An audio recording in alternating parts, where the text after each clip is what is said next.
Welcome to the C-Suite Mentor, the place where you will learn the tools, strategies, and mindset to scale your business sustainably and build a lasting legacy. I'm your host, Teresa. As a fellow CEO, I understand what it takes to scale a business to 7 and multiple 8 figures. It's not necessarily what you might think. It requires a complete shift in how you think, strategize, and execute key actions in your business. My mission is to help CEOs step back into the driver's seat of their business by optimizing their operations, empowering their team, and staying in total alignment with their big vision. So, are you ready to exchange everything that hasn't worked for strategies that will? You're in the right place, so let's go. Hello, and welcome to this episode, this first one of a series that I am going to be doing probably monthly, but maybe weekly. And it goes along with the work that I do in restaurants with the Amuse Bouche, which is a light bite, like a palate cleanser, something to get your taste buds going. It was how I see it. And I wanted to kind of do the same thing to give you some light bites, some snippets of things that you can do as a leader, as a business owner, as a CEO, as a manager in your business to really help you navigate a lot of the stuff that we are going through right now, as well as also give you some snippets and some information, some actionable items that you can take to work on planning.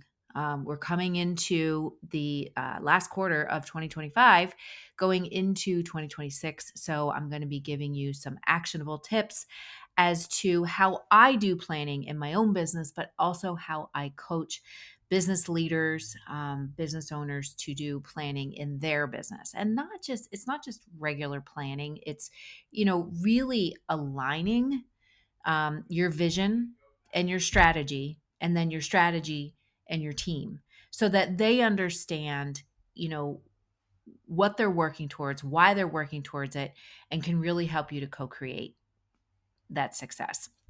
But today we are definitely talking about leadership, and we are talking about how do you lead through change and challenge and transformation when the majority of the people on your team are challenge adverse, or do not like change, or are risk adverse. How do you do that? And I have this conversation with people a lot that I work with, whether it's with team members that I'm actually leading, or it's with clients of mine when we're talking about their team and a lot of the things that they've had to navigate. I know a lot of CEOs, a lot of executives have had to navigate all of the ups and downs in the economy, all of the challenges with supply chains. I mean, I am heavily involved in the hospitality industry, restaurants and retail, and just navigating tariffs and navigating rising costs and all of the things that you need to do. Understanding all of the changes, the rapid changes in technology. I mean, you constantly have stuff thrown at you about AI, and you need to implement this in AI, and AI is going to replace jobs, and blah, blah, blah. It can get super overwhelming. And when you're a CEO, when you are a leader, many times over, it can feel like you're making all of these challenging decisions, all of these important decisions, and it feels like you're doing it alone. And I'm here to tell you, you're not, which is why I want to do these little snippets, these amuse bouche every week. Thought it would be something different, and to really help you to get through a lot of these things that come up. I don't care what industry you're in. I think the challenge with all of the changes the world has gone through, all of the changes businesses have gone through, but just also people, and the impact of what's happening globally, or what's happening on the outside, really has a huge impact of what's happening on the inside of our business. But I also believe, if you know me and you follow me for some time, I believe that we need to build from the inside out. Meaning, if we can fix and build what's happening inside of our business and make it healthy, then we can fix and repair and help what's happening outside of our business and society. So change is absolutely one of those things. You hear a lot people say no one likes change. People don't like change. And the truth is some people don't. And we're going to talk about that in a minute, but some people don't. But then there's other people who actually thrive on it. And we're going to talk about that as well. And we're going to talk about what do you do? Like what happens when people don't want to lean into change?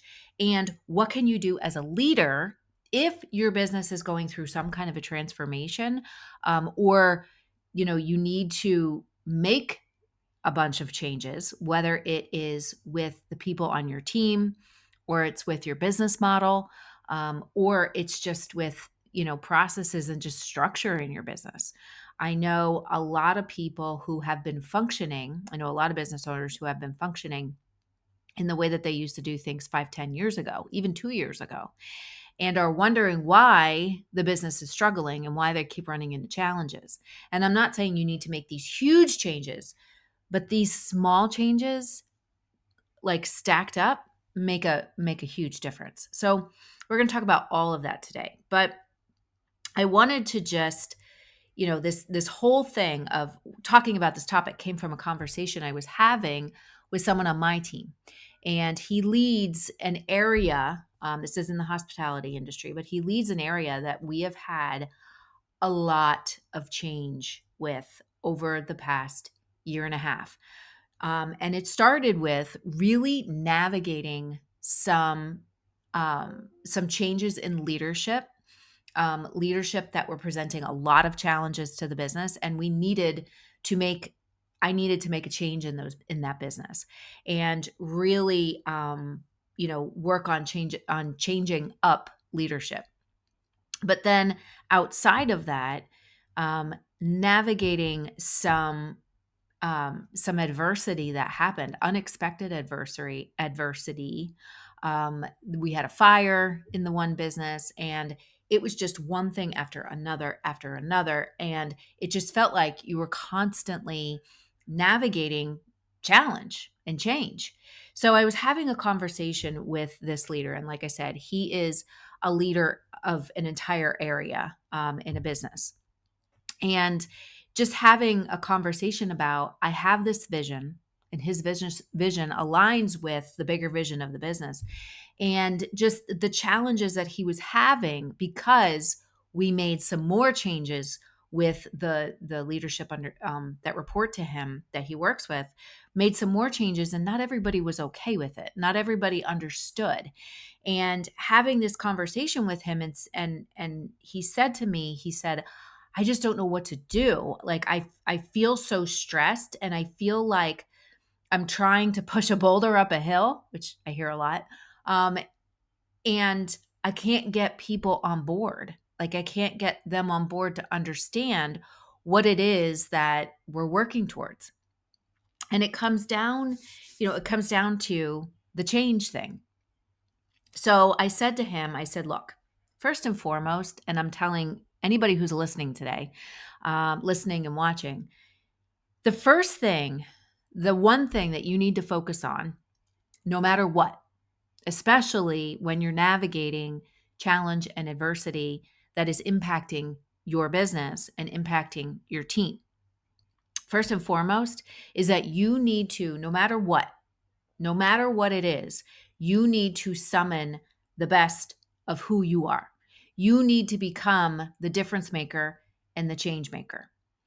And it's a lot. And this is where I talk about, and this is in my book that I'm writing, but I talk a lot about that comes from the internal work that we need to do as a leader.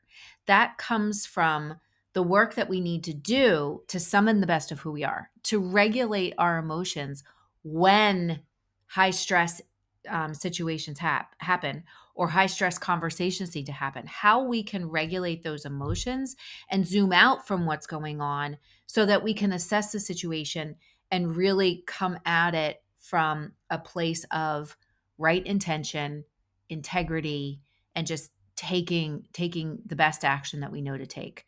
So the first thing I said to him, And I had another conversation with someone this morning who, again, was navigating some adversity and a lot of change that she just made in her business model, and how they were switching up some of her offers. And the thing is that the first thing you need to remember is your job as the leader, as the CEO, is to summon the best of who you are. And I know in stressful times, it's really hard. It can be very, very hard to do.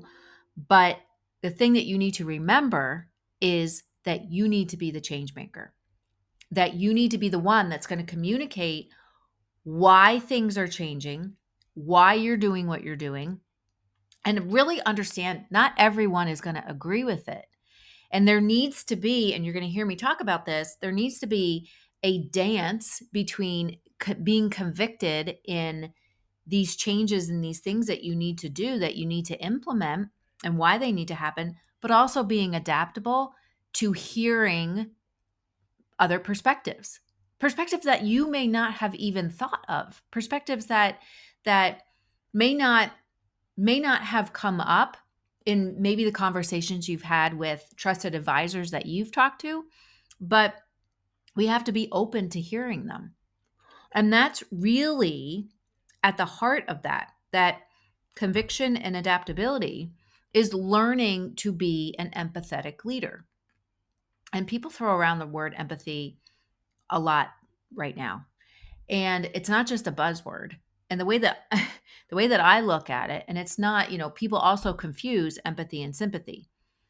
And the way that I look at it is that empathy is your ability to recognize the reality, the harsh reality of what's going on in business these days and kind of how that impacts everything, but also at the same time being able to look beyond that and find solutions, be willing to try and figure it out, and also be willing to hear and see the people who that you're working with every day. So it's understanding that, yeah, there are some challenges that we need to deal with, but at the same time, being able to also know that challenge leads to growth and challenge leads to finding better solutions. And challenge also leads to building deeper connection with the people that you're connected with every single day. And that comes from your ability to listen, to ask good questions and listen.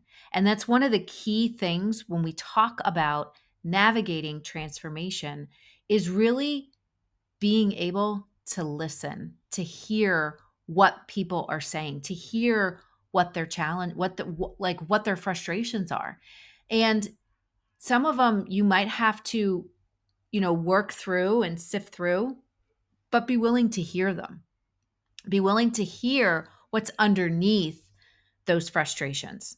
What's underneath all of the emotion that comes up when people are frustrated, when people are stressed, when people are angry? What's underneath those emotions? And normally, what's underneath it is a desire for something.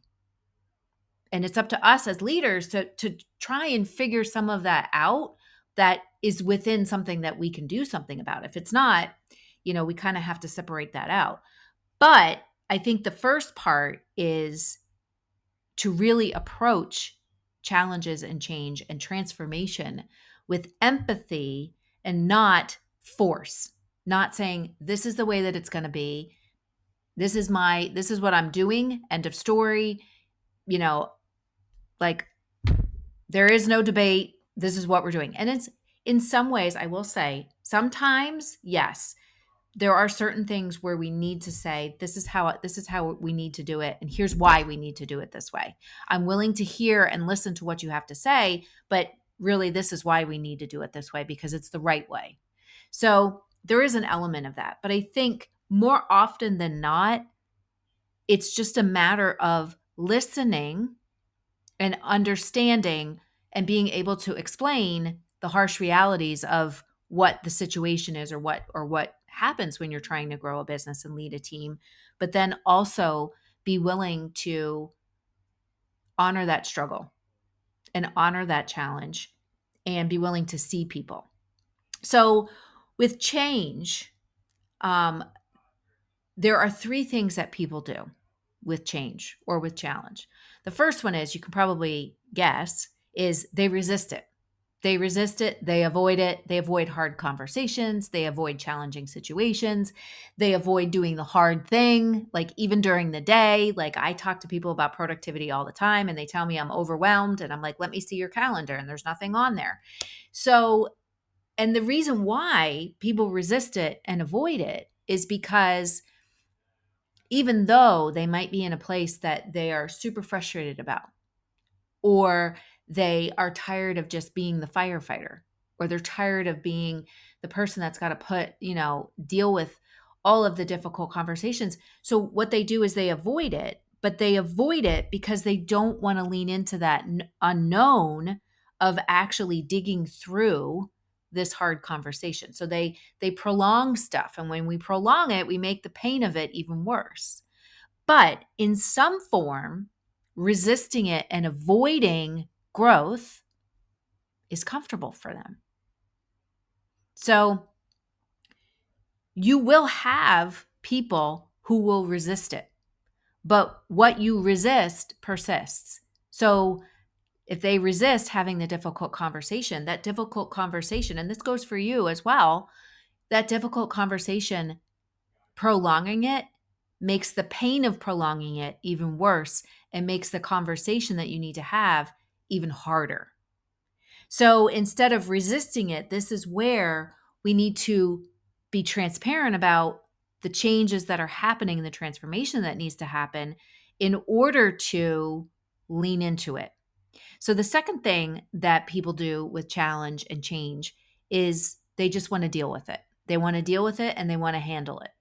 So they're recognizing that change and transformation needs to happen. So in the example of the leader that I was talking to on that leads the area in one of the businesses that I'm involved with, it was, okay, you know what? I'm going to get through just resisting the change and I'm just going to deal with it. I'm just going to handle it. So it's the recognizing that something needs to change, the recognizing that, you know what? I have the ability to figure this out and I'm going to try. I'm going to try and figure it out. I don't have all the answers, but I'm at least going to try. And the third thing is that they lean into it. They lean into it and they say, you know what? This challenge actually lights me up because I know on the other side of this, I'm going to learn something bigger from it. I'm going to come up with a bigger solution from this change and this transformation that I need to go through. So resisting stuff, actually resisting change, resisting challenge, resisting transformation in your business actually costs your business a lot of money. So if you're holding on to employees, think about it. If you're holding on to some toxic employees or employees who aren't doing their job, and you're holding on to these people because you don't want to have the difficult conversation because you want to be nice. If you think about it, if it's costing your business, let's just say $200,000 a year or 200, yeah, let's say $200,000 a year, and you have like 2 or 3 employees that aren't doing their job, that cause a lot of problems, that are resistant to change consistently, no matter what you do. If you think about that, holding on to them costs you 200,000. If you hold on to them a little bit longer, maybe it costs you 300,000. It adds up after a while, right? So resisting it makes the cost of resisting it even worse, even higher. When we deal with it and we handle it, that's how we can start to see growth in our business, because we're saying, hey, you know what? I'm willing to figure this out. I'm willing to figure out what we need to do to to decrease our food cost in our restaurant, or to change some roles around in the business so that we have someone who needs to do XYZ, someone who needs to do receiving, someone who needs to do purchasing, someone in that position who is more aligned with what the role needs. So when we do that, that's how we can actually start to grow. And then when we lean into change and challenge, when we really lean into it, we say, you know what? Like this challenge, I'm welcoming this challenge because I know I can figure this out and I know what's on the other side of it is going to be big. And that's how we can start to scale our business, but also that's how we can start to expand our thinking. That's how we can start to expand our creativity. And expanding our creativity and expanding and tapping into that imagination, that's not something AI is going to give you. That's something that only human beings can do, right? So, as I said, when people resist change, they're sitting in their comfort zone. And again, it's so weird how human behavior works, but people will complain and complain and complain about something. Okay? They'll complain that the way that we do this is too complex. They'll complain that so and so is not doing their job. They'll complain that we don't have, whatever. Like they complain about stuff, but then when you want to start implementing some changes, then all of a sudden it's like, oh, no, no, we don't want that. Because it's easier and it's more comfortable for them to stay in their comfort zone and be uncomfortable, to have that pain of being stuck. People like gravitate more towards pain. And when you have a lot of people in a department, or you have a group of people who are always the people who are gossiping and causing drama and speaking negatively, it just becomes like a contagion and it just will spread. So, and some of those people actually thrive on that drama, which can get extremely challenging when you are trying to make changes and they're kind of putting roadblocks up at every angle. So, with the rate of change that's happening in the world, we have to be willing to push through those roadblocks, push through those challenges, because as a business and as people, we constantly need to be growing. We constantly need to be looking at what's happening in our industry, or staying ahead of just what's going on in the world, and how can we fill a gap, or how can we continue to grow as leaders, because that's what's going to keep things moving forward. And the people that are the naysayers, remember what I said in the beginning of this, it's getting to the underlying, why is this happening? Why are they feeling the way that they're feeling, and trying to uncover what is the fact behind all of that. And it might be they're just not right for the organization. And that's where we have to go back to not being afraid to have that conversation.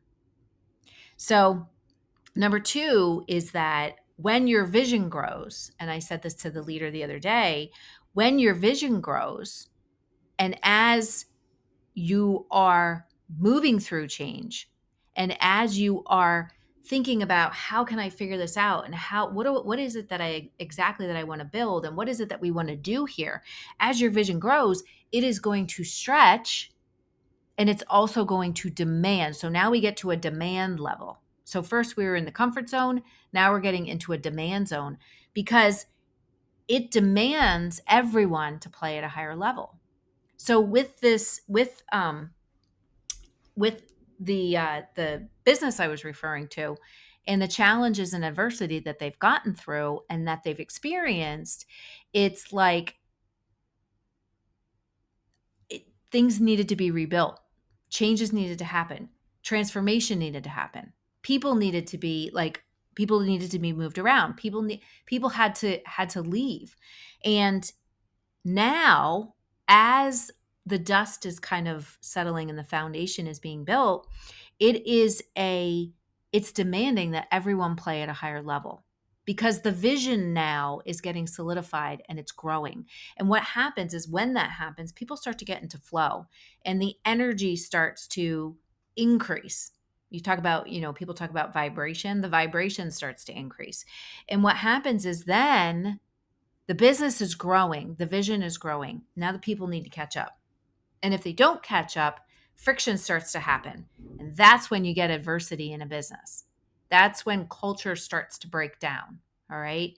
And we have to, at that level, when you're being called to a higher level, that's when you have to have that willingness to figure things out. And the last one is that flow zone. So being in the flow zone is where everyone can start to see, okay, this is why we're doing what we're doing. These are the challenges that we're facing. And you know what? Like whatever is happening outside, because we've had a lot happen in this world. We've had a lot happen in this country over the past several weeks. And there's a lot of noise. There's a lot of negativity. There's a lot of things that are being said.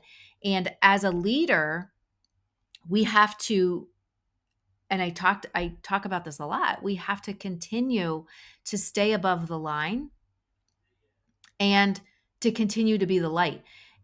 And that goes back to what I said is summoning the best of who you are, no matter what is happening, and learning how to regulate those emotions, learning how to regulate and become that difference maker.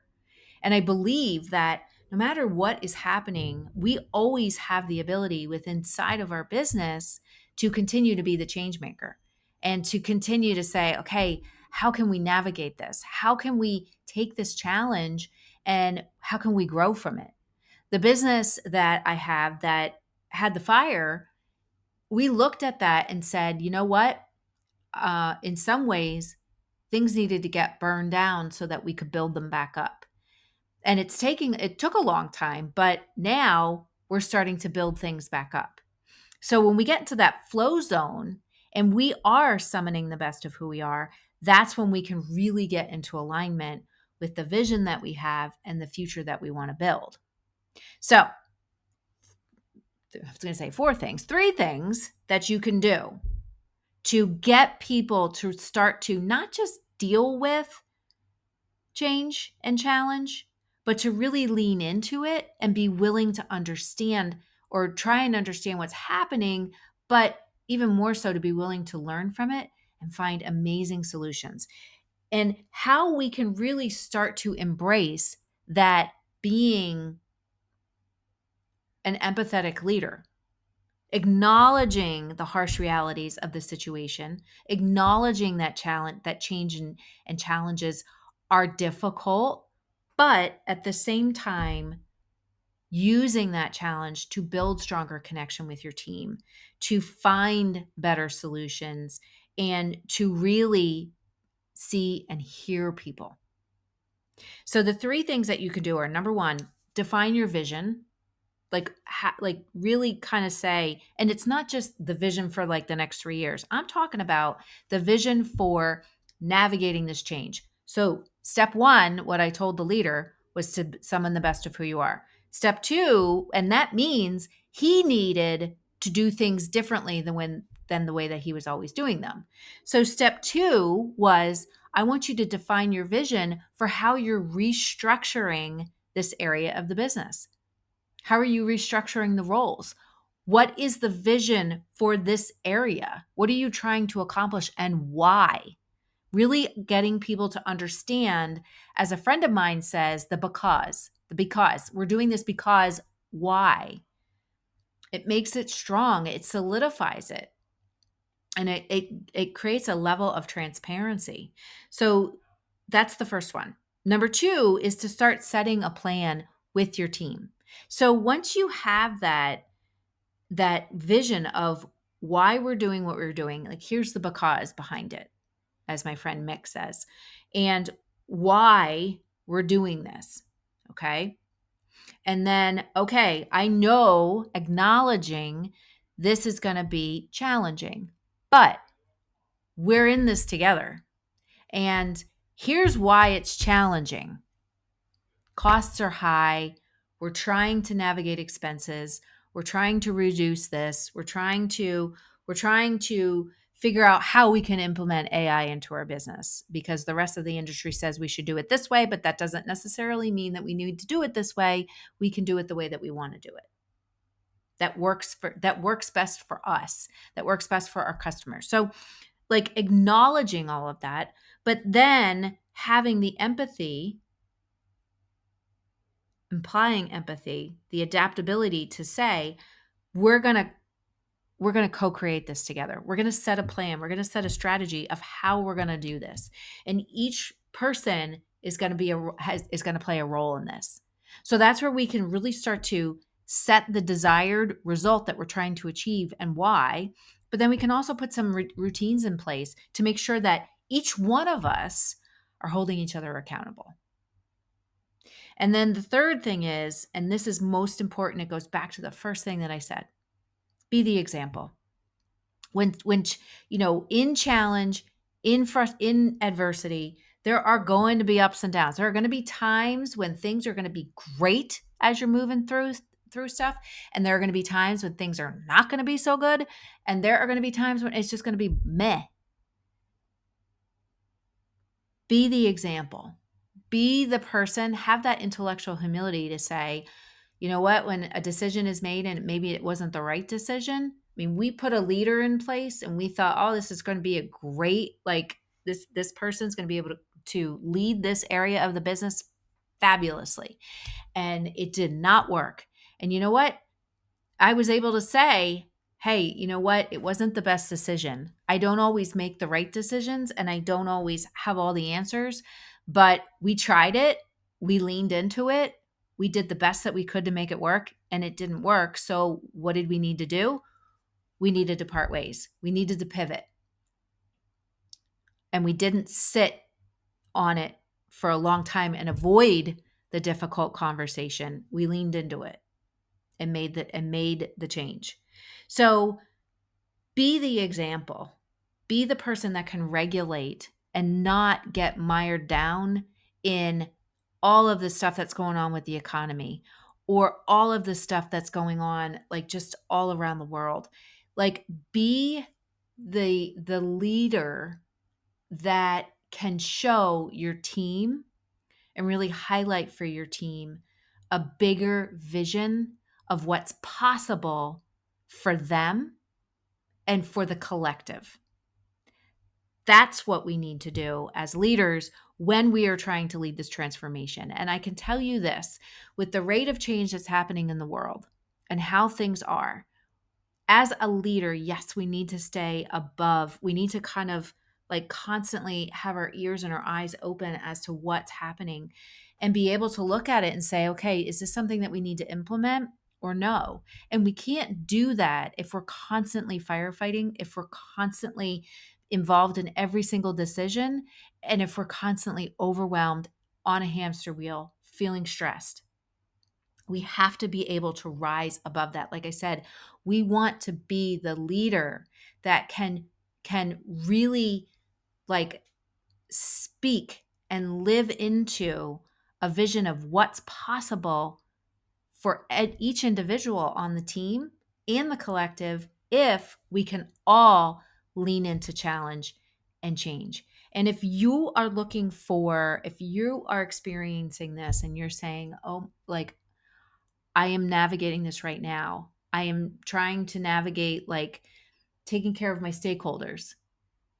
Maybe you're a big enough business where you are public and you have shareholders and you're trying to please them, but also do what's right for your team, for the team, or do it and you're feeling a little stuck. Well, I actually have something that I am doing. I call it the C-suite snapshot. And what it is basically you submit a bunch of information and then we actually go over it together. And we start to develop a plan as to where your gaps are, but also where the opportunities are. And from there, we start to say, okay, how can you navigate through this? How can you get to that point where you can lean into these changes that are happening and feel confident about it? Where you don't feel like you would have someone right by your side, a wing woman, who is helping you to navigate all of these things so that you don't feel alone. And at the end of the day, you're summoning the best of who you are. So if you're interested in this, the link will be below. It's if you go to teresacantley.com/business/audit and apply for the C-suite snapshot. And let's see what we can come up with, and let's see what we can do to get you back on the right track. So I hope that this helped you. Businesses are going through a lot of transformation right now, and it's not an easy thing to navigate, but when you have the right tools and resources, you can get through it and you can thrive through it. And with a lot of businesses that I see, businesses who have been operating the same way that they've been operating for 5-10 years, who aren't willing to lean into change, they're going to run into a lot, like, as things move forward, as we get into 2026, as technology continues to shift, they're going to continue to run into challenges. And I don't want that for you. I want you to be able to thrive. I want you to be able to transform your business and your team and become who you're meant to become, who you want to become, so that you can achieve a huge level of success, the success that you want. So I hope that this helped you. And until next time, have a great rest of your week, and I will see you soon. Hey there. Thank you so much for listening. If you found value on this show, please follow the podcast so you never, ever miss an episode. And I would love, love, love if you would leave a review on Apple Podcasts or Spotify for me. Even better, share the show with a fellow business owner ready to step fully into their CEO leadership role. Because right now, more than ever, the world really needs next level leaders. And by the way, did you know you can text me all your questions and get real-time feedback? You absolutely can. Just text the word CEO to me at 610-215-2838 to get connected. One last goodie for you before I go. If you're ready to scale your business and have a co-creator working right by your side, my C-Suite Mentor Program may be perfect for you and your possible new second in command. Just visit thecsuitementor.com to get started.